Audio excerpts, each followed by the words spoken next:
चलें जी, अब आपको दिखाते हैं नलतर लेक 1 सतरंगी झील, जिसको बिश्करी लेक भी कहते हैं मकामी ज़बान में। सतरंगी लेक इसको इसलिए कहते हैं कि ये 7 रंगों का अक्स देती है। आपने देख रखा होगा कि मैंने ये सब जो मेरे साथ दोस्त हैं इनको मैंने डंडे पकड़ाए हुए हैं।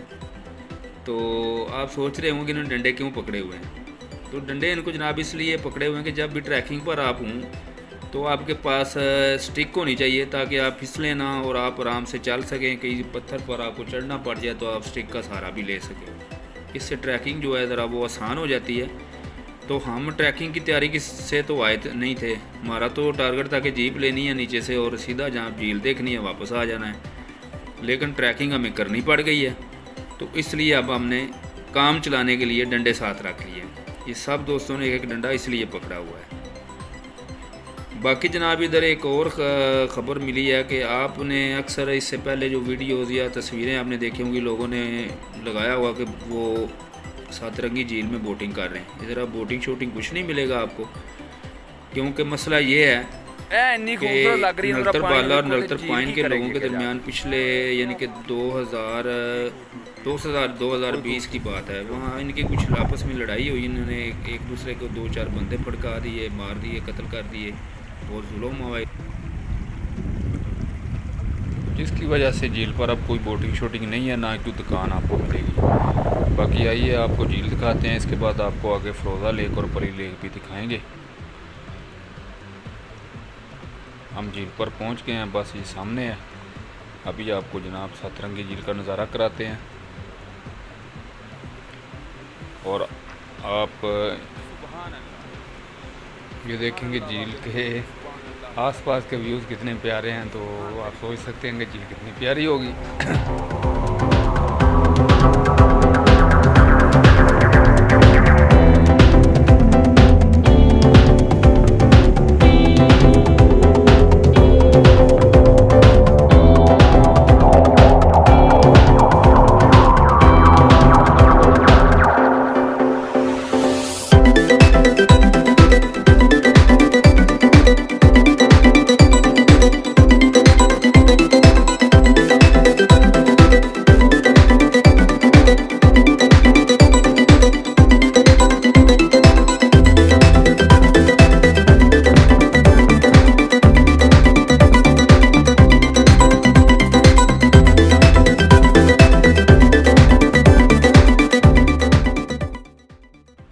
सुभान तेरी कुदरत, कितनी अजीम है वो ज़ात जिसने ये हसीन शाहकार तख्लीक किया है।